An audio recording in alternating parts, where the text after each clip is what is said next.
الحمدللہ رب العالمین والصلاة والسلام علی رسول اللہ صلی اللہ علیہ وسلم رب اشرح لی صدری ویسر لی امری واحلل عقدۃ من لسانی یفقہوا قولی سبحانک لا علم لنا الا ما علمتنا انک انت العلیم الحکیم رب زدنا علما ان الخیر الحدیث کتاب اللہ وخیر الہدی ہدی محمد صلی اللہ علیہ وسلم۔ سورہ انبیاء ہماری الحمدللہ شروع ہو چکی ہے کل، ٹھیک ہے، جس میں ہم نے یہ پڑھا تھا کہ قیامت کا وقت قریب آ گیا ہے، لوگ غفلت میں پڑے ہوئے ہیں، ٹھیک ہے، اور وہ اللہ کی وحی کو ایسے سنتے ہیں جیسے کھیل کود میں سن رہے ہو، یعنی ان کے دل غافل ہوتے ہیں اور چپکے سے وہ لوگ مشورے کرتے ہیں۔ پھر نبی صلی اللہ علیہ وسلم کے بارے میں پڑھا کہ ان کی رائے یہ تھی یہ جادوگر ہے، ایسا کلام پڑتا ہے کہ جو جادو ہو جاتا ہے، جس سے جدائی آ جاتی ہے، اور اللہ تعالیٰ زمین اور آسمان کی تمام چیزوں کو جاننے والا ہے، ٹھیک ہے۔ انشاءاللہ ہم آگے پڑھتے ہیں، ٹھیک ہے، تلاوت سنتے ہیں۔ اعوذ باللہ السمیع العلیم من الشیطان الرجیم من ہمزہ ونفخہ ونفثہ۔ أضغاث أحلام بل افتراه بل هو شاعر فليأتنا بآية كما أرسل الأولون ثم۔ اب اللہ تعالیٰ فرما رہے ہیں بلکہ انہوں نے کہا یہ پرانگدہ خیالات ہیں، بلکہ اس نے خود ہی گڑھا ہے اسے، بلکہ وہ شاعر ہے، لہذا چاہیے وہ لائے ہمارے پاس کوئی بڑی نشانی جیسا کہ بھیجے گئے تھے پہلے پیغمبر۔ یہ لفظی ترجمہ تھا، بلکہ انہوں نے کہا یہ پرانگدہ خیالات ہیں، یعنی قرآن کو کہا جب وحی نازل ہوتی تھی اور نبی صلی اللہ علیہ وسلم ان کو مشرکین مکہ کو بتاتے تھے تو وہ یہ کہتے تھے پرانگدہ خیالات ہیں۔ پرانگدہ خیالات جو ہوتے ہیں اس کو کہتے ہیں، جیسے یہاں پہ لفظ یوز ہوا نا ازغاسو، ٹھیک ہے، تو یہ پرانگدہ خیالات کا مطلب کہ ہوائی خیالات، جیسے خوابوں والی باتیں یا ایسی کوئی ہوائی باتیں کہ جس کا میل جول نہیں ہے ایک دوسرے سے، فزیکلی پریکٹیکلی اس کی کوئی ورتھ نہیں ہے۔ جیسے میں مثال دوں کہ ورچوئل کرنسی ہوتی ہے نا، ایک ہوتی ہے فزیکل کرنسی کہ ہمارے پاس نوٹ موجود ہیں 1000 کا، 500 کا، 5000 کا، ایک ہے ورچوئل کرنسی۔ ورچوئل کرنسی یہ ہے کہ نوٹ موجود نہیں ہے، بس نیٹ پہ شو کر رہا ہے آپ کے اکاؤنٹ میں اتنے پڑے ہوئے، وہ فی الحال جو ہے نا کام کے نہیں ہوتے، کیوں؟ کیونکہ وہ انسان کے پاس موجود نہیں ہے۔ تو ان لوگوں نے کہا یہ پرانگدہ خیالات ہیں، یہ بکھرے ہوئے خیالات ہیں جیسے خوابوں میں آتے ہیں، ادھر ادھر کی باتیں، اس طرح کی یہ باتیں کرتا ہے ہم سے۔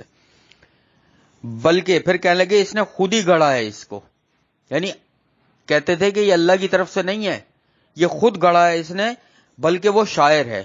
پھر ایک اور الزام لگایا، یہ کسی چیز پر راضی نہیں تھے، کبھی جادوگر کہتے، کبھی دیوانہ کہتے، کبھی مجنوں کہتے، کبھی شاعر کہتے، ٹھیک ہے، کسی چیز پر راضی نہیں تھے۔ اچھا تھوڑا سا رکو یہاں پہ، یہ سمجھو جب انسان کو کوئی چیز حق کی بتائی جا رہی ہوتی ہے نا، اور وہ اپنے جو ماں باپ کے دین پر ہوتا ہے، تو وہ حق جھٹلانے کے لیے اس کے ذہن میں بس یہی آ رہا ہوتا ہے، یہ فلاں ہے، یہ ہے، یہ ہے، یہ ایسا ہے، یہ ویسا ہے، یہ تو ایسی باتیں کر، وہ حق قبول مشکل سے کرتا ہے۔ حق کو قبول کرنا بڑا مشکل ہوتا ہے۔ تو انہوں نے بھی یہ کہا یہ شاعر ہے، یہ جادوگر ہے۔ اب یہاں پہ کیا کہہ رہے ہیں؟ یہ شاعر ہے۔ پھر کیا کہنے لگے؟ اچھا اس کو چاہیے کہ ہمارے پاس کوئی نشانی لے، کوئی معجزہ دکھائے، جیسے کہ پہلے بھیجے گئے تھے رسول۔ اب معجزے کی وہ کر رہے ہیں چاہت کہ کوئی معجزہ دکھائیں، کوئی پہاڑ کو اٹھا کر دکھائیں، کوئی سمندر خشک کر کے دکھائیں، کوئی سورج غائب کر کے دکھائیں، جو بھی معجزے وہ سوچتے تھے، ٹھیک ہے، بس کوئی معجزہ کر کے دکھائیں تو ہم مانیں گے۔ ان کی یہی خواہش تھی، ٹھیک ہے۔ اگلی آیت کی طرف چلتے ہیں۔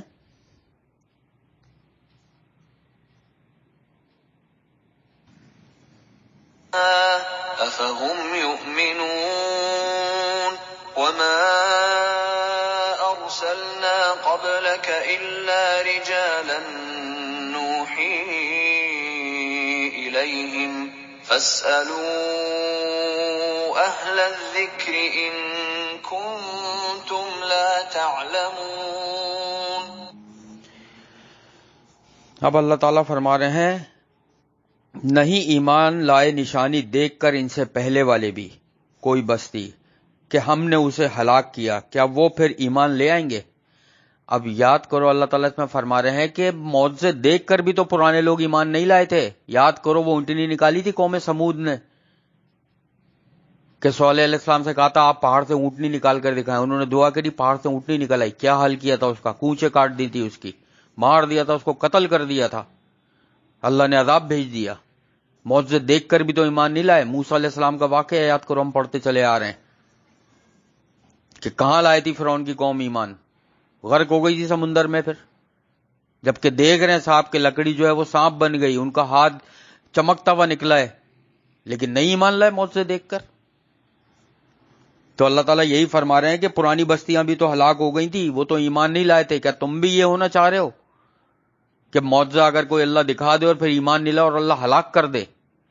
یہ انسان کا ایک بڑا وہ ہے کہ اس کے دل کی خواہش یہ ہوتی ہے کہ آنکھوں والی چیز دیکھ کر وہ ایمان لائے گا. اور اللہ نے یہی چیز تو چھپا کے رکھی ہے ایمان، کہ ایمان تو اس وقت لانا ہے کہ بغیر دیکھے لاؤ ایمان. بغیر دیکھے اللہ پر ایمان، بغیر دیکھے جنت جہنم پر ایمان، بغیر دیکھے نبی صلی اللہ علیہ وسلم پر، بغیر دیکھے قیامت پر، بغیر دیکھے تقدیر پر، ہر چیز پر ایمان لانا ہے بس بغیر دیکھے. اور پھر یہ لوگ کہہ رہے ہیں، تو اللہ مثال بیان کر رہے ہیں کہ جو پہلے قوموں میں آیا وہ بھی تو ایمان نہیں لایا اور اللہ نے توبہ برباد کر دی. پھر اللہ فرما رہے ہیں آگے، اور نہیں ہم نے رسول بھیجے آپ سے پہلے مگر مرد ہی. اللہ تعالیٰ فرما رہے ہیں پہلے بھی ہم نے جتنے رسول بھیجے وہ مرد ہی تھے، عورتوں میں رسول یا نبی کوئی نہیں آیا ہے. ٹھیک ہے، اللہ تعالیٰ نے مردوں کو ہی، مردوں کا ایک درجہ افضل ہے عورت سے، مرد جو ہے وہ عورت سے افضل ہے. ٹھیک ہے، یہ قرآن میں بھی آئی ہے یہ بات کہ مردوں کو ایک درجہ فضیلت حاصل ہے عورتوں پر. ٹھیک ہے، ہم پڑھ چکے ہیں میرا خیال ہے سورہ نساء میں، یا سورہ نساء کے بعد سورہ مائدہ میں میرا خیال ہے ہم نے پڑھا ہے. ٹھیک ہے، فضیلت حاصل. تو اللہ تعالیٰ نے، اور پھر بہت سے معاملات ہوتے ہیں عورت کو ظاہر ہے پردے کا حکم دیا ہے. جب دین کی تبلیغ کرنی ہوتی ہے تو مردوں کو نکلنا پڑتا ہے جہاد پہ، جنگلات میں، صحراؤں میں، پہاڑوں پہ، ہر جگہ جہاں لوگ رہنے جانا ہے، تبلیغ کرنی ہے. تو یہ اللہ کا ایک قانون ہے کہ اللہ تعالیٰ نے مردوں کو نبوت کے لیے چنا. جتنے بھی نبی آئے وہ مرد تھے. ٹھیک ہے، اور ہم وہی کرتے تھے ان کی طرف. اللہ تعالیٰ نے جب نبی چنتا ہے تو اللہ تعالیٰ جبریل علیہ السلام کے ذریعے ان تک وحی کرتا ہے جو بات بتانی ہوتی ہے. ہم نے ڈیٹیل میں پڑھا حضرت ابراہیم علیہ السلام کا واقعہ، حضرت موسیٰ علیہ السلام، نوح علیہ السلام، آدم علیہ کے اللہ تعالیٰ نے وحی بھیجی سب کی طرف. اب اللہ فرما رہے ہیں پس پوچھ لو تم اہل ذکر سے اگر تم نہیں جانتے. یہ آیت بہت امپورٹنٹ ہے کہ اہل ذکر سے پوچھ لو اگر نہیں جانتے. دیکھو جب انسان کو کوئی چیز نہیں پتا ہوتی نا تو پھر اس سے پتا کرنا چاہیے کہ جس کو وہ معلوم ہے، جس میں اہل علم لوگ آتے ہیں. اور یاد رکھنا میں علم پہ ڈیٹیل میں بتا چکا ہوں کہ علم صرف و صرف قرآن اور حدیث ہے بس. تو ان سے پوچھ لو جن کو اللہ کے کلام کا علم ہے. یہاں پر بھی وہی ذکر ہو رہا ہے، یہ نہیں کسی سے بھی پوچھ لو بغیر ریفرنس کے آپ کو بتا دے یوں کر لو ایسا ہو گیا تو یہ کر لو، فتویٰ دے دیا اٹھا کے الٹا سیدھا لکھ کے فتویٰ دے دیا اسٹیمپ لگا کے، کوئی اس کا سر اور پیر نہیں ہے. میں نے کتنے ایسے فتوے دیکھے ہیں لوگوں کے، علماء کرام کے، بڑے بڑے مدرسوں کے، مساجد کے علماء کرام کے فتوے دیکھے ہیں، کوئی قرآن کی آیت کا ریفرنس نہیں، کوئی حدیث کا ریفرنس نہیں، اور یہ ایسے کر لو ختم شرعی طور پہ، یہ کافر ہے شرعی طور پہ، یہ ایسے الٹے سیدھے فتوے دیے میں بغیر کسی اللہ کی قرآن کی آیت کے، بغیر نبی صلی اللہ علیہ وسلم کے فرمان کے فتوے دیے میں. کہ آپ نے یہ فتویٰ لیا کہاں سے؟ اہل ذکر سے مراد ہے اہل علم لوگ جو قرآن اور حدیث کا علم جانتے ہوں. یہ بات یہ نہیں ہو رہی ہے کہ کس امام کی بات آپ لے کر آ رہے ہیں. بھائی امام کی بات سے زیادہ اہمیت ہے نبی صلی اللہ علیہ وسلم کی بات کی. بات ساری یہ ہے، میں سنن دارمی کی ایک حدیث سناتا ہوں، اس سے ہمیں سیکھنا چاہیے کہ ایک دفعہ نبی صلی اللہ علیہ وسلم کے پاس عمر فاروق رضی اللہ تعالیٰ عنہ آئے جن کے ہاتھ میں توریت کا ایک نسخہ تھا، بلکہ توریت تھی یا انجیل، توریت تھی، اور وہ اس کو پڑھنے لگے. ہاں توریت تھی، وہ اس کو پڑھنے لگے تو نبی صلی اللہ علیہ وسلم کے چہرے مبارک کا رنگ تبدیل ہو گیا ایک دم غصے سے. عمر فاروق رضی اللہ تعالیٰ نے دیکھا تو خاموش ہو گئے، پڑھنا بند کر دیا. حضرت ابوبکر صدیق رضی اللہ تعالیٰ عنہ بھی وہاں موجود تھے. وہ کہنے لگے کہ عورتوں کا تم پر غصہ نکلے یا عورتیں تمہیں گم پائیں، یعنی ایک طرح کا ایک الفاظ، سخت الفاظ استعمال کیے کہ تم نے نبی صلی اللہ علیہ وسلم کو غصہ دلا دیا یہ پڑھ کر. پھر انہوں نے وہ دعا پڑھی، رضیت باللہ ربا وبالاسلام دینا وبمحمد صلی اللہ علیہ وآلہ وسلم نبیا، کہ میں اللہ کے رب ہونے پر راضی ہوں، اسلام کے دین ہونے پر راضی ہوں، اور نبی صلی اللہ علیہ وسلم کے نبی ہونے پر راضی ہوں. پھر نبی صلی اللہ علیہ وسلم نے عمر فاروق رضی اللہ تعالیٰ عنہ سے فرمایا کہ اگر موسیٰ علیہ السلام بھی اس وقت آ جائیں تو ان کو میری پیروی کرنی پڑے گی. یہ ختم ہو چکی ہیں، منسوخ ہو چکی ہیں کتابیں. آج ہم دیکھ لو کیا کر رہے ہوتے ہیں کہ کسی سے پوچھو فلاں امام کی بات بتا رہا ہے، فلاں نے کیا، فلاں پیر نے یہ کیا، فلاں فقیر نے کیا، نبی صلی اللہ علیہ وسلم کی بات نہیں بتا رہا ہوتا ہے، جبکہ حدیث میں پورا دین پہنچا دیا. ہم نبی صلی اللہ علیہ وسلم کے طریقے سے کیوں ہٹیں؟ جو بات نبی صلی اللہ علیہ وسلم نے کہی ہے ہمیں وہ کرنی ہے، اس پر عمل کرنا ہے. جو نہیں کہی اس پہ عمل نہیں کرنا ہے. صحیح بخاری کی حدیث ہے کہ اماں عائشہ صدیقہ رضی اللہ تعالیٰ نے فرمایا کہ نبی صلی اللہ علیہ وسلم نے ارشاد فرمایا کہ ہر وہ بات جو ہم نے نہیں کہی یا نہیں کری تو وہ رد ہے، کہ وہ ریجیکٹڈ ہے، اس پر عمل نہیں کیا جائے گا. آج دیکھ لو دین اسلام میں کتنی نئی نئی چیزیں لوگوں نے نکال لی ہیں. ایک شخص آیا نبی صلی اللہ علیہ وسلم کے پاس اور کہنے لگا کہ میں نے زمانہ جاہلیت میں، اسلام لانے سے پہلے ایک نظر مانی تھی، منت مانی تھی کہ میرا یہ کام ہوگا تو میں اونٹ ذبح کروں گا دوانا کے مقام پہ. دوانا ایک عرب میں پرانا مقام ہے، ایک جگہ ہے. تو نبی صلی اللہ علیہ وسلم نے اس سے پوچھا کیا وہاں پہ کوئی مشرکین مکہ کا میلہ لگتا تھا؟ اس نے کہا نہیں. نبی صلی اللہ علیہ وسلم نے پوچھا وہاں کیا لوگ نیاز و نظر چڑھاوے چڑھاتے تھے؟ اس نے کہا نہیں.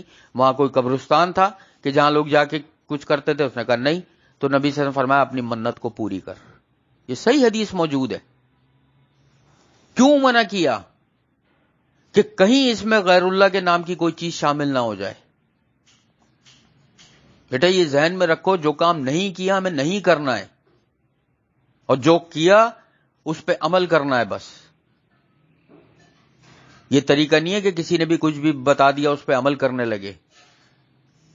بھائی ہو سکتا ہے ہمارے ماں باپ کو وہ چیزیں نہ پتا ہوں،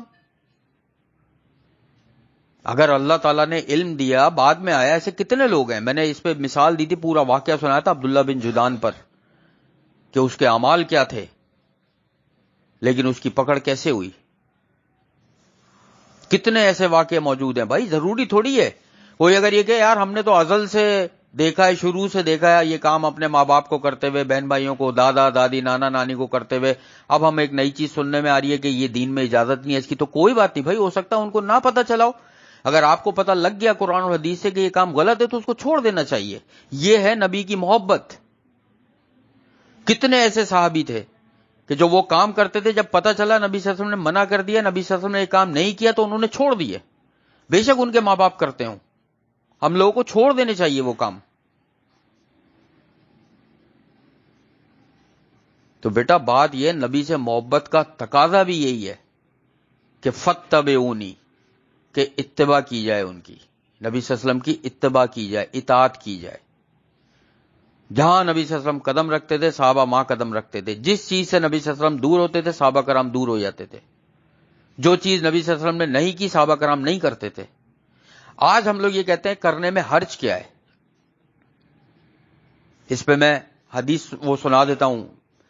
امام مالک کے پاس جو بندہ آیا تھا عمرے کی نیت کرنے کے لیے، اور ان سے پوچھا میں عمرہ کرنا چاہتا ہوں. انہوں نے کہا تو کرو. کہنے لگا لیکن میں کچھ اور سوچ رہا ہوں. کیا سوچ رہا ہو؟ کہ میں احرام جو مسجد نبوی سے باندھوں. وہ سخت غصہ ہو گئے کہ تو اپنے آپ کو فتنے میں ڈال رہا ہے. اس نے کہا یہ فتنہ کیسا؟ تو امام مالک نے کہا نبی صلی اللہ علیہ وسلم مسجد نبوی میں رہتے ہوئے احرام باندھنے کے لیے ذوالحلیفہ جا رہے ہیں، وہاں سے احرام بنتا ہے، ذوالحلیفہ جا رہے ہیں، اور تو یہ کہہ رہا ہے کہ تو مسجد نبوی سے احرام باندھے گا، نبی صلی اللہ علیہ وسلم کی مخالفت کرے گا، جو کام انہوں نے نہیں کیا تو کرے گا. یعنی تجھے نبی صلی اللہ علیہ وسلم سے زیادہ نعوذ باللہ علم ہے کہ تو سمجھتا ہے کہ اس میں زیادہ ثواب ہے. سب سے بڑا مسئلہ یہی ہے. ہم لوگ یہ سمجھتے ہیں ایک آدمی ہے وہ کھانا آگے رکھ کے سورہ فاتحہ 10 دفعہ پڑھ دیتا ہے، اور وہ سوچے یار میں نے تو قرآن پڑھا ہے. قرآن تو پڑھا ہے لیکن نبی صلی اللہ علیہ وسلم کا یہ طریقہ نہیں ہے. سورہ فاتحہ نماز میں پڑھنی ہے، سورہ فاتحہ آپ کو چلتے پھرتے پڑھنی ہے، سورہ فاتحہ آپ قرآن پڑھیں، آپ 100 دفعہ دن میں سورہ فاتحہ پڑھیں، لیکن مخصوص کر لینا کہ کھانے کے سامنے بیٹھ کے پڑھ رہے ہیں، فلاں کے انتقال پہ 100 دفعہ 200 دفعہ یہ پڑھ رہے ہیں، کل پڑھ رہے ہیں، یہ کر رہے ہیں، وہ کر رہے ہیں، نبی صلی اللہ علیہ وسلم کا طریقہ نہیں ہے بیٹا، اس سے آگے نہیں بڑھنا ہے، حد سے تجاوز نہیں کرنا ہے نبی صلی اللہ علیہ وسلم کے طریقے سے، ورنہ تو ایسے دین میں کچھ بھی کرتے رہو۔ میں نے وہ حدیث سنائی تھی کہ قیامت والے دن ایسا جم غفیر آئے گا جن کے وضو سے ہاتھ پیر چمک رہے ہوں گے، یعنی کہ مسلمان ہوں گے، وہ حدیث کے الفاظ ہیں کہ وضو سے ہاتھ پیر چمک رہے ہوں گے، نماز پڑھنے والے ہوں گے، اور حوض کوثر پہ جب آ رہے ہوں گے تو روک دیں گے فرشتے، نبی صلی اللہ علیہ وسلم کہے گا ارے آنے دو ان کو، فرشتے کہیں گے نبی صلی اللہ علیہ وسلم آپ کو نہیں پتا کہ آپ کے دنیا سے جانے کے بعد یہ نئی نئی چیزیں ایجاد کر لی تھی، جو کام آپ نے نہیں کیے یہ دین میں وہ کرتے تھے، تو نبی صلی اللہ علیہ وسلم فرمائیں گے سوہکن سوہکن، لے جاؤ ان کو یہاں سے، وَكُلُّ بِدْعَةٍ ضَلَالَةٍ وَكُلُّ ضَلَالَةٍ فِي النَّارِ، کہ تمام بدعت گمراہی ہے اور ہر گمراہی جہنم میں لے جانے والی ہے۔ تو ہمیں رکنا ہے اس چیز سے۔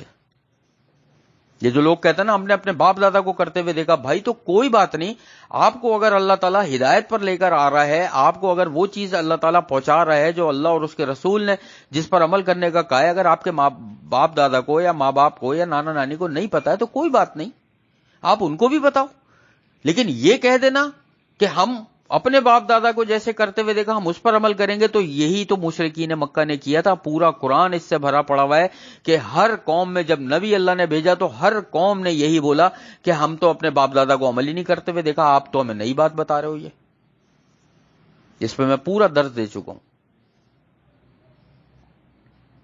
کہ ہم نے تو عمل کرتے ہوئے نہیں دیکھا۔ کوئی بات نہیں بھائی، اگر نہیں دیکھا تو کیا ہوا، آپ خود بھی سیکھو۔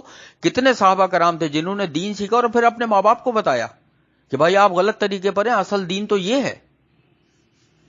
تو ہمیں بھی یہی کرنا ہے، ہم جو قرآن میں پڑھتے جا رہے ہیں، جو حدیث میں ہم دیکھتے جا رہے ہیں، ہمیں اس پہ عمل کرنا ہے۔ جو چیز نبی صلی اللہ علیہ وسلم نے نہیں کری ہم وہ نہیں کر سکتے۔ کیوں نہیں کر سکتے؟ کیونکہ نبی صلی اللہ علیہ وسلم کا طریقہ نہیں تھا۔ ہم یہ کیسے سوچ سکتے ہیں کہ ہمیں کیا ان سے زیادہ علم ہے، کہ نبی صلی اللہ علیہ وسلم کو ایک چیز کا علم نہیں تھا، ہمیں زیادہ پتا ہے کہ کھانے کے آگے قرآن پڑھنے کا ثواب زیادہ ہے، چاروں کل پڑھ لو ثواب زیادہ ہے، 40واں کر لو، 10واں کر لو، تیجا کر لو، سویم کر لو، اس میں ثواب زیادہ ہے۔ یہ نبی صلی اللہ علیہ وسلم کا طریقہ نہیں تھا۔ تو بھائی ہمیں رکنا ہے وہاں جہاں نبی صلی اللہ علیہ وسلم رکے، اور ہمیں اس چیز پر عمل کرنا ہے جو چیز نبی صلی اللہ علیہ وسلم عمل جس پر کیا، صحابہ کرام نے عمل کیا۔ ایک صحابی مسجد کے اندر داخل ہو رہے تھے، ایک پاؤں مسجد کے باہر تھا، ایک اندر تھا، تو نبی صلی اللہ علیہ وسلم نے مسجد کے اندر خطبہ دے رہے تھے، وہاں کچھ صحابہ کھڑے ہوئے تھے، مسجد کے اندر کی بات بتا رہا ہوں، اور یہ صحابی داخل ہو رہے تھے، وہ کھڑے ہوئے تھے، تو نبی صلی اللہ علیہ وسلم نے ان صحابہ سے فرمایا بیٹھ جائیے۔ جب وہ بیٹھے، ان صحابی کو دیکھو کہ یہ مسجد کے گیٹ پر ہی بیٹھ گئے تھے، یہ ہوتی ہے اطاعت۔ انہوں نے یہ بھی نہیں کیا کہ دوسرا پاؤں اندر کرتے اور مسجد میں آ کے بیٹھتے، وہیں بیٹھ گئے اور فرمایا میرے نبی نے حکم دے دیا تھا بیٹھ جاؤ، میں کیسے کھڑا رہتا۔ ہمارے تو صحابہ ایسے گزرے ہیں، ہم کن کی باتوں پہ عمل کر رہے ہیں؟ سوچنے کا مقام ہے ہمیں۔ دیکھو نا، ہندو بچہ ہے، وہ ساری زندگی اپنے ماں باپ کو مندر جاتا ہوا دیکھتا ہے، اس کو کامیابی چاہیے ہوتی ہے، مندر میں چڑھاوے چڑھاتے ہیں اور کامیابی مل جاتی ہے۔ اب ہندو کو اگر دین اسلام پہنچاؤ، وہ کہے گا بھائی کیا ہو گیا، نئی بات بتا رہے ہو تم، ہم نے تو ساری زندگی مندر گئے ہیں ہم، اور ہمیں تو بھگوان دے بھی رہا ہے، تو اس کا مطلب کیا ہندو صحیح ہے؟ وہ بھگوان نہیں دے رہا، اصل میں اللہ دے رہا ہے، ان کی تقدیر میں لکھا ہے اللہ نے ان کو ملے گا، لیکن اللہ تعالیٰ گمراہ کر رہا ہے ان کو دے کے کہ وہ یہ سوچ رہے ہیں ہمیں تو ایسے مل رہا ہے، ہم تو اس پہ عمل کر رہے ہیں۔ آج ہمارے اندر یہ سوچیں آتی جا رہی ہیں کہ دیکھو ہم نے یہ چڑھاوے چڑھائے، یہ نظر و نیاز کیا، ہم نے یہ ایسا کیا، تو ہمیں جو ہے نا وہ ہمارے یہ کام نکل گیا۔ وہ کام نکلنا تھا، اللہ نے دیا، لیکن یہ سوچو کہ اللہ تعالیٰ آپ کو کس چیز سے دور کر رہا ہے، کہ اصل چیز ہدایت قرآن ہے، کہ انسان کے ذہن میں شیطان فوراً ڈالتا ہے دیکھ تیرا یہ کام ہو گیا، تو نے یہ چڑھاوے چڑھائے تھے نا، یہ کام تیرا ہو گیا، تو ہمیں شیطان دور کر رہا ہے۔ اصل چیز ہے قرآن اور حدیث، بس اس پر آنا ہے۔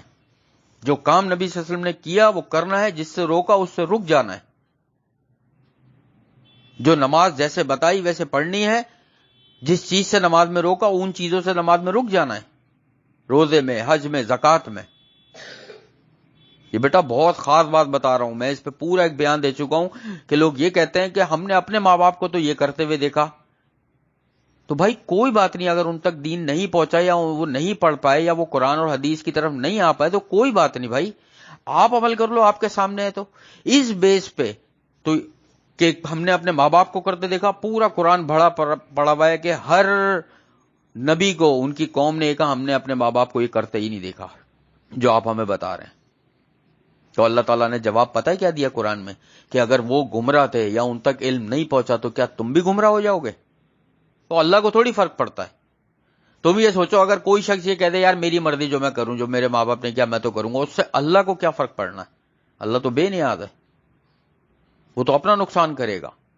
قیامت والے دن وہ افسوس کرے گا کہ یار میں نے کس کی بات مان لی اور کیا کیا چیزیں میں کرتا رہا جو نبی صلی اللہ علیہ وسلم نے نہیں کری، میں ان چیزوں پہ عمل کرتا رہا جو اللہ نے قرآن میں نہیں بتائی، نبی صلی اللہ علیہ وسلم نے جو حدیث میں نہیں بتائی، میں ان چیزوں پہ عمل کرتا رہا۔ اتنی اہمیت ہے دین میں۔ نبی صلی اللہ علیہ وسلم جس کروٹ سوتے تھے صحابہ کرام اس کروٹ سوتے تھے۔ نبی صلی اللہ علیہ وسلم جس گلاس سے جس جگہ سے منہ لگا کے پانی پیتے تھے، اما عائشہ صدیقہ رضی اللہ تعالیٰ عنہ اسی گلاس سے اسی جگہ سے منہ لگا کے پانی پیتی تھی۔ یہ محبت تھی۔ آج ہمارے یہاں دیکھ لو کیا ہو رہا ہے، ہم نبی کی سے محبت کر کہاں رہے ہیں؟ ہم تو محبت کر رہے ہیں اپنی من چاہی باتوں پر، چونکہ میں یہ سمجھتا ہوں کہ کھانا آگے رکھ کے اتنی دفعہ یہ پڑھا جائے تو بس میرے دل کو سکون ملتا ہے، مجھے اس سے محبت ہے، مجھے اس سے غرض نہیں کہ نبی صلی اللہ علیہ وسلم نے کیا نہیں کیا۔ آج تو ہم یہ کر رہے ہیں۔ میں یہ سمجھتا ہوں فلاں جگہ چڑھاوے چڑھانے سے، یہ کرنے سے، وہ کرنے سے، اتارا کرنے سے، فلانا کرنے سے یہ ہوتا ہے، تو بس میں یہ سمجھتا ہوں میں اس پہ عمل کر رہا ہوں۔ تو نبی صلی اللہ علیہ وسلم نے یہ نہیں کیا، یہ نبی صلی اللہ علیہ وسلم کا طریقہ نہیں تھا۔ نبی صلی اللہ علیہ وسلم کو کوئی حاجت پیش آتی تھی، کوئی مدد کی ضرورت ہوتی تھی، وضو کرتے تھے، 2 رکعت نماز پڑھتے تھے، اللہ کی طرف رجوع کرتے تھے۔ آج ہم کیا کر رہے ہیں؟ فلاں پیر کے پاس چلے جاؤ، فلاں اس کے پاس چلے جاؤ، وہ اپنے پیسے بٹور رہے ہیں، وہ اپنے چڑھاوے چڑھا رہے ہیں، وہ اپنی صدقے کی یہ لے آؤ، وہ لے آؤ، فلانا لے آؤ۔ یہ کیا طریقہ ہے؟ دین اسلام نہیں ہے یہ۔ اتنے سخت حال مشرکین مکہ میں بھی یہی چیزیں تھیں۔ پڑھا نہیں تھا کہ وہ کعبے پہ کیسے چڑھاوے چڑھاتے تھے گائے کے گوشوں کے، کہ اس کے گوشت سے، اس کے خون سے رنگتے تھے کعبے کو، دیواروں کو۔ آج ہم کیا کر رہے ہیں؟ کہ ہم بھی وہی چڑھاوے چڑھا رہے ہیں؟ یہ روکا اسلام نے کہ بھائی قربانی ہے اللہ کے لیے بس۔ ان صلاتی و نسکی و مایایا و ممات اللہ رب العالمین، یہ قرآن کی آیت ہے کہ کہہ دیجئے میری نماز، میری قربانی، حتیٰ کہ میری زندگی، میرا جینا، میرا مرنا سب اللہ کے لیے ہے۔ تو ہم کس کے نام کی کیا چیز کر رہے ہیں یہ دیکھو۔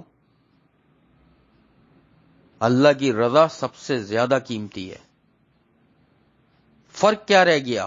ہندو بھی تو یہی کرتے ہیں، ان کی جو وہ پنڈت اور وہ ہوتے ہیں، وہ جو کیا تھالی میں لاتے ہیں پرساد، بھگوان کا چڑھاوا ہوتا ہے وہی، وہ بھی تو یہی کرتے ہیں، بھگوان کو خوش کر رہے ہوتے ہیں۔ آج ہمارے یہاں بھی یہ سسٹم آ رہا ہے، صرف فرق یہ ہے کہ وہ مندر میں کر رہے ہوتے ہیں، ہمارے یہاں مزارات پہ ہو رہا ہوتا ہے۔ یہی سسٹم ختم کرنے کے لیے تو نبی صلی اللہ علیہ وسلم کو اللہ تعالیٰ نے بھیجا تھا کہ آپ کو تمام امت کو اللہ کی طرف رجوع کروانا ہے، کوئی بندہ کسی کے پاس حاجت کے لیے نہ جائے۔ اصل چیز تھی یہ کہ ہر بندے کو حاجت، ضرورت، مدد صرف اللہ سے مانگنی ہے، بندوں سے تعلق توڑنا ہے۔ اسی چیز کے لیے نبی صلی اللہ علیہ وسلم آئے اور اللہ نے قرآن بھیجا، اور نبی صلی اللہ علیہ وسلم کے جانے کے بعد ہم پھر اس راستے سے ہٹتے جا رہے ہیں۔ حاجت کا صرف اور صرف ایک ہی طریقہ ہے کہ 2 رکعت نفل نماز پڑھو، اللہ سے دعا کرو، بس، جو نبی صلی اللہ علیہ وسلم نے بتایا۔ باقی جتنے طریقے ہیں مدد مانگنے کے اور یہ کرنے کے وہ کرنے کے سارے غلط ہیں۔ اس کے علاوہ تمام طریقے نہیں آتے کہ نبی صلی اللہ علیہ وسلم نے کبھی کوئی نیاز دی ہو، نظر دی ہو، فلاں مانی ہو، کوئی منت مانی ہو، کوئی ایسی چیز مانی ہو، کوئی طریقہ ہمیں نہیں ملتا۔ پورا قرآن اٹھا کے پڑھ لو، احادیث کا سارا مجموعہ اٹھا کے پڑھ لو، کہ کہیں بھی یہ چیز ہمیں نہیں ملتی۔ اور آج کا خاص کر یہ ابھی ظاہر ہے یہ جو ہم نے آیتیں پڑھی ہیں، آگے اور بہت خاص آیتیں آ رہی ہیں، لیکن یہ جو 2-3 آیتیں ہم نے پڑھی ہیں بس اسی پہ تفسیر کا وہ کر رہا ہوں میں، کہ سوچو بیٹا ہم کہاں کھڑے میں، ایک دن اللہ کے سامنے پیش ہونا ہے۔ اللہ تعالیٰ قرآن میں فرماتا ہے نبی صلی اللہ علیہ وسلم کو بہترین نمونہ بنا کر بھیجا ہے کہ ان کی پیروی کرنی ہے، جیسا انہوں نے کیا وہی عمل لاؤ گے تو کامیاب ہے۔ ہم یہ کیوں سوچتے ہیں کہ ہم ان سے زیادہ عمل کر کے دکھا دیں تو کامیاب ہوں گے؟ نبی صلی اللہ علیہ وسلم نے نہیں کیا، وہ طریقہ نہیں تھا نبی صلی اللہ علیہ وسلم کا، تو ہم کیسے کریں؟ لاکھ کوئی کرتا رہے، میرا پڑوسی لاکھ نیاز دیتا رہے اور کل اور 40واں اور تیجا کرتا رہے اور کروڑ روپے کا اس کے انعامات نکلتے رہے، اس کو پراپرٹیاں ملتی رہے، اس کی بیس پہ خوب کامیابی ملتی رہے، میرے لیے رتی برابر بھی اس کی اہمیت نہیں ہے۔ اب کوئی یہ سوچے یار دیکھو وہ تو کر رہا ہے، اس کو فائدہ ہو رہا ہے، اللہ کے یہاں یہ معیار ہی نہیں ہے۔ اگر یہ معیار ہے تو پھر وہ بندہ مجھے جواب دے کہ جو قارون کے پاس اتنا خزانہ تھا وہ معیار تھا کیا؟ اللہ تعالیٰ نے لعنت کری ہے قارون پر۔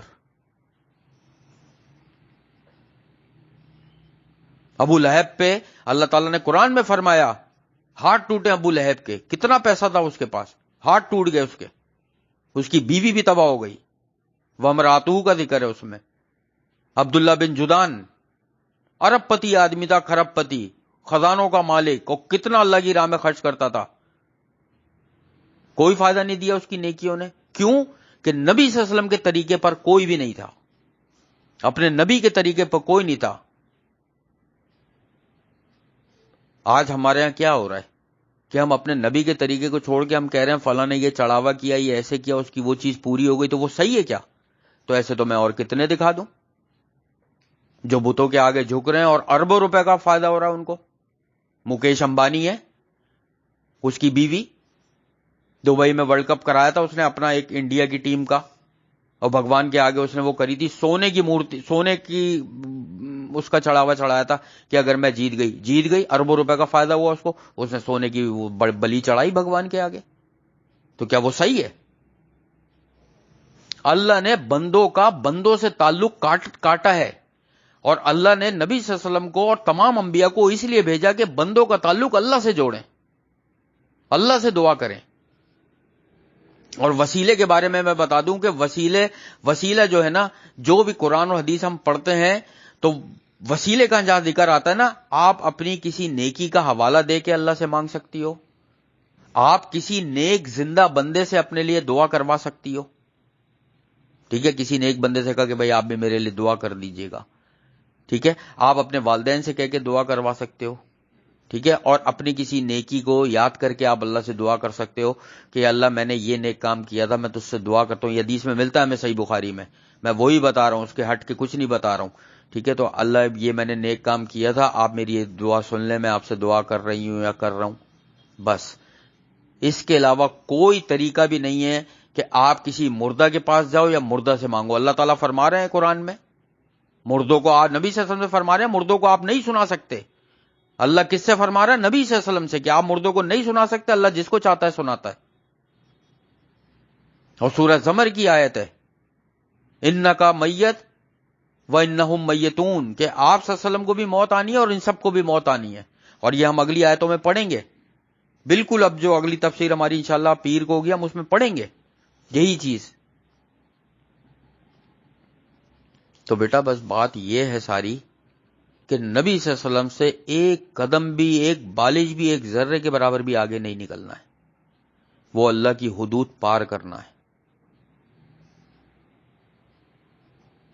نبی صلی اللہ علیہ وسلم نے وضو میں بتا دیا کہ جس نے 3 دفعہ سے زیادہ اگر اپنے کوئی آزاد ہوئے وضو میں تو اس نے زیادتی کی، جبکہ وضو تو نماز کے لیے کر رہے ہیں نا، اچھا ہے اور دھلے گا، لیکن بتا دیا زیادہ اگر 3 دفعہ سے دھوئے تو زیادتی کی اس نے۔ ہم کیا سوچ کے وہ کام کر رہے ہوتے ہیں جو ہمارے نبی نے نہیں کیے، ہم کن کے کہنے پہ کر رہے ہوتے ہیں؟ کوئی اگر کوئی غلط کام کر رہا ہے اس کو اربوں روپے کا فائدہ ہو رہا ہے، یہ معیار نہیں ہے۔ کسی نے چڑھاوے چڑھائے، نیاز دی اور کھانا آگے رکھ کے کچھ پڑھا، اور اس کا جو ہے کوئی بیٹے کا باہر جانے کا ہو گیا یا اس کی بیٹی کی شادی نہیں ہو رہی تھی، شادی ہو گئی، یہ معیار نہیں ہے۔ معیار خالص دین ہے جو قرآن اور سنت رسول نبی صلی اللہ علیہ وسلم کی زندگی ہے، بس۔ ورنہ تو ایسے ہندو، عیسائیوں میں، کمیونسٹوں میں ہر جگہ ہیں، لوگ سورج کی پوجا کر رہے ہیں، ان کی نوکریاں لگ رہی ہیں، ان کی بیٹیوں کی شادیاں ہو رہی ہیں، شیطان کے آگے چڑھاوے چڑھا رہے ہیں، ان کے کاروبار چمک رہے ہیں، ہر ملک میں برانچز کھل رہی ہیں ان کے کاروبار کی۔ تو ایسے تو معیار پھر ان کو بناؤ، پھر ہم معیار ان کو کیوں بنائیں؟ پھر تو ہم معیار ان کو بنانا چاہیے نا، کہ جو پوری دنیا میں کمپنیز ہیں کیا کر رہی ہیں، وہ چڑھاوے چڑھاتی ہیں، کیونکہ وہ اللہ پر ایمان تھوڑی ہے، کافر لوگ ہیں، وہ تو جس کو مرضی اپنا دیوی دیوتا مان لیں۔ معیار صرف اللہ کی کتاب اور نبی صلی اللہ علیہ وسلم کی حدیث ہے، بس یہ معیار ہے، بس اس سے آگے ہمیں ہرگز نہیں بڑھنا ہے۔ تو سمجھے، انسان کو اگر وسیلہ تلاش بھی کرنا ہے تو انسان اپنی نیکیوں کا، یا اللہ کے کوئی نیک بندے ہیں یا اس کے ماں باپ، ظاہر ہے ماں باپ کی دعا اولاد کے لیے کتنی اہم ہوتی ہے، ان سے دعا کروا سکتا ہے۔ بس مردہ تو ویسے ہی نہیں سنتا، مردہ تو سن ہی نہیں سکتا۔ اللہ تعالیٰ فرما رہے ہیں قرآن میں کہ آپ نہیں سنا سکتے مردوں کو، مردہ ویسے ہی نہیں سنتا، اس سے جا کے کیا کوئی فریاد کرے۔ اور یہ تعلق ختم کرنے کے لیے تو نبی صلی اللہ علیہ وسلم کو بھیجا کہ بندے کا بندے سے تعلق مانگنے والا ختم ہو، رشتہ داری والا تعلق نہیں، ہمسائے والا تعلق نہیں، بہن بھائی والا تعلق نہیں، مانگنے والا، کہ بندہ بندے کا محتاج نہیں رہے، وہ اللہ سے مانگے۔ اور بس آخری بات کہوں گا میں کہ یاد رکھو کہ جب بندہ اللہ سے تعلق توڑ کر، بلکہ ٹوٹ ہی جاتا ہے تعلق جب وہ کسی بندے کا محتاج ہو، یا بندہ یہ سوچتا ہے میں یہ کام کروں گا تو میرا یہ فائدہ ہوگا، میں یہ نیاز دوں گا، یہ چڑھاوا چڑھاؤں گا تو میرا یہ فائدہ ہوگا، یہاں اس کا تعلق اللہ سے ٹوٹ جاتا ہے۔ اور یاد رکھو کہ یہ وہ بات ہے کہ جب کوئی انسان یہ کام کرتا ہے تو کم و بیش جو 1,24,000 انبیاؤں کو اللہ نے دنیا میں بھیجا، وہ ان کی محنت کو سائٹ پہ کر رہا ہوتا ہے۔ اللہ نے اسی لیے تو بھیجا تھا، یہ تعلق ختم کرنے کے لیے، یہ سوچ ختم کرنے کے لیے کہ نفع نقصان اللہ کی طرف سے، فائدہ بیماری صحت زندگی موت اللہ کی طرف سے، جو مانگنا ہے اللہ سے مانگو، ڈائریکٹ مانگو اللہ سے۔ ہم وہ چیز بھول جاتے ہیں کہ نبی صلی اللہ علیہ وسلم نے فرمایا کہ اللہ تعالیٰ فرماتا ہے میں رات کے آخری پہر میں پہلے عرش پہ آ جاتا ہوں، تو جو مجھ سے دعا مانگنے والا دعا مانگتا ہے میں اس کی دعا قبول کرتا ہوں۔ وہ ہمیں حدیث یاد نہیں ہوتی اور نہ لوگ وہ بتاتے ہیں، بس فلاں جگہ چلے جاؤ، اس سے دعا کروا لو، یہ کروا لو، وہاں یہ چڑھا دو، اس پہ یہ کر لو، اس پہ دم کر کے پھونک کے یہ کر دو، یہ ہو جائے گا۔ وہ جو اللہ تعالیٰ فرما رہا ہے کہ میں پہلے عرش پہ آ جاتا ہوں، کہ ہے کوئی دعا مانگنے والا دعا کرے۔ نبی صلی اللہ علیہ وسلم نے فرمایا ایک اور حدیث میں کہ اللہ تعالیٰ سجدے میں جب بندہ ہوتا ہے تو سب سے زیادہ اللہ کے قریب ہوتا ہے، اس وقت دعا کرنی چاہیے، وہ ہم بھول جاتے ہیں۔ بارش کے وقت کی دعا، آب زمزم کے بارے میں آیا ہے کہ آب زمزم کو جس مقصد کے لیے پیا جائے اس وقت بندہ جو دعا کرے وہ دعا اللہ پوری کرتا ہے۔ تو آب زمزم پیتے ہوئے دعا کرنی چاہیے۔ ساری چیزیں دعاؤں سے تعلق ہے۔ ہم کس سوچ میں پڑ گئے ہیں، ہم کس اس میں پڑ گئے ہیں کہ کس نے کہا کہ نبی صلی اللہ علیہ وسلم نے ایسا ایسا کیا، کھانے کے آگے رکھ کے دم کیا، وہ کیا، وہاں چڑھاوے چڑھائے، یہاں گئے اور پھر یہ کام، وہ تو سب کے ہو رہے ہیں، وہ تو ہوں گے کام۔ ایک بندے کی اگر نوکری لگنی ہے، وہ مزار پہ چڑھاوا کیا، وہ جا کے ایک مسلمان ہندو کو چڑھاوے چڑھا دے، اس کی وہ نوکری لگ جائے گی، اللہ دے دے گا اس کو، تو وہ چھوڑ کے ہندو بن جائے، پھر کیا وہ ہندو بن جائے؟ کتنے ایسے ہندو ہیں جو مسلمانوں کے مزاروں پہ آتا ہوں، کتنے ایسے مسلمان ہیں جو ہندوؤں کے بتوں پہ چڑھاوے چڑھاتے ہیں اور وہاں سے لے رہے ہوتے ہیں۔ وہ سوچ رہے ہوتے ہیں ہمیں نام کے مسلمان ہیں لیکن ہندوؤں کے چڑھاوے چڑھا رہے ہیں، اور یہ سوچ رہے ہیں کہ یار دے تو اللہ رہا ہے لیکن ہم بس یہ بت کو ذرا دے رہے ہیں نا تو ہمیں اچھا مل رہا ہے۔ دیکھیے میں نے ایسی ویڈیوز، یہ سب کوئی دین کا حصہ نہیں ہے۔ وضو کرو، 2 رکعت نفل پڑھو، سجدے میں رو رو کے دعا کرو، یہ سکھانے آئے تھے نبی صلی اللہ علیہ وسلم۔ اپنے ماں باپ کی خدمت کرو، ان سے دعائیں لو، یہ سکھانے آئے تھے نبی صلی اللہ علیہ وسلم۔ اصل چیز ہے دعا جو خود کرنی ہے اللہ سے۔ استخارے کی دعا دیکھ لو، آج دیکھو استخارہ کیسے کر رہے ہوتے ہیں لوگ۔ فون کیا ان کو، میری بیٹی کی شادی ہو رہی ہے، میں نے ایک رشتہ دیکھا ہے۔ اچھا بھائی بیٹی کا نام بتائیں، بیٹی کی ماں کا نام بتائیں، لڑکے کا نام، لڑکے کی ماں کا نام۔ یہ کیا ہے، یہ کیا چیز ہے؟ استخارے کی دعا ہے، اللہ انی استخیرک بعلمک واستقدرک بقدرتک، پوری دعا ہے۔ اس دعا کے الفاظ ہی یہی ہیں۔ نبی صلی اللہ علیہ وسلم نے فرمایا کہ یہ دعا کا مطلب یہ ہے کہ میں استخارہ کر رہا ہوں یا کر رہی ہوں۔ جس کو استخارہ ہوتا ہے وہ خود کرتا ہے، پوری دعا ہے یہ جو نماز کے بعد پڑھنی ہے، اللہ سے دعا کرنی ہے۔ یہ کون سا استخارہ ہے؟ یہ پتہ ہے کون سا استخارہ ہے؟ اب میں تمہیں اس کی حقیقت بتاؤں۔ جنم کنڈلی کا نام سنا ہے تم لوگوں نے؟ جنم کنڈلی ایسے بنتی ہے جو ہندو بناتے ہیں، اصل میں مسلمانوں کو پتہ نہیں ہے نا، اس لیے وہ پتہ نہیں کیا سوچ کہ جنم کنڈلی ایسے بنائی جاتی ہے، لڑکی کا نام، لڑکی کی ماں کا نام، لڑکے کا نام، لڑکے کے باپ کا نام، اس کے ستارے بنائے جاتے ہیں۔ جو یونانی قوم اللہ نے تباہ کر دی تھی، ستاروں کی چالوں پہ جو عمل کرتے تھے کہ اللہ تعالیٰ نے لعنت کی اور تباہ کر دیا اس قوم کو، یہ ہندو بھی اسی چیز پہ چل رہے ہیں، اور یہ چیز مسلمانوں میں بھی آ رہی ہے۔ یہ کہاں سے ماں کے نام اور بیٹے کے نام اور اس کے ماں کے نام سے چیزیں بنا رہے ہیں؟ جنم کنڈلی بنتی ہے ایسے، جو شادیوں میں ان کے یہاں ہوتی ہیں ہندوؤں میں، یہ جنم کنڈلیاں میچ کی جاتی ہیں ناموں کے حساب سے۔ کیا یہ طریقہ رہ گیا؟ ہمارے نبی صلی اللہ علیہ وسلم نے یہ طریقہ بتایا؟ استخارے کی دعا سکھائی ہے ہر چیز میں۔ صحابہ کرام فرماتے ہیں نبی صلی اللہ علیہ وسلم ہمیں استخارے کی دعا ایسے سکھاتے تھے جیسے قرآن کی آیت سکھا رہے ہوں۔ ہم اس طرف آتے ہی نہیں ہیں، ہم پتہ نہیں کیا آسانی چاہتے ہیں کہ فلاں کو فون کر لو، ای میل کر دو، یہ رابطہ کر لو، یہ چلنا چاہ رہا ہوں میں، یہ بہتر رہے گا نہیں رہے گا؟ اس کو کیا پتا ہے بہتر رہے گا نہیں رہے گا بھائی؟ اور کس طریقے سے بتا رہے ہیں؟ جیسے ہندو بتاتے ہیں اپنے لوگوں کو۔ نبی صلی اللہ علیہ وسلم فرمایا استخارہ کرو، 2 رکعت نفل پڑھو، رو رو کے دعا کرو، پھر استخارے کی دعا کرو، اللہ تعالیٰ خود ہی معاملات میں بہتری ہوگی تو کر دے گا۔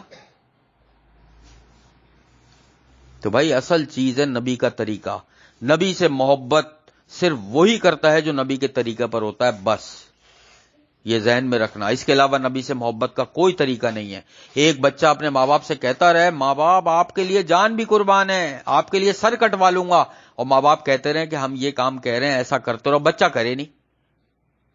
لیکن جب ماں باپ کو دیکھے آپ کے لیے جان بھی قربان ہے، سر کٹوا دوں گا اپنا، لیکن ان کی باتوں پہ عمل نہیں ہے، تو سوچ لو کہ نبی صلی اللہ علیہ وسلم کی باتوں پہ عمل کون کر رہا ہے؟ نبی صلی اللہ علیہ وسلم کی حدیث سے دین کون لے رہا ہے؟ اللہ کے قرآن سے دین کون لے رہا ہے؟ صرف محبت صحیح معنوں میں اللہ اور اس کے رسول سے وہی کرتے ہیں جو دین بھی اللہ اور رسول سے لیتے ہیں، بس۔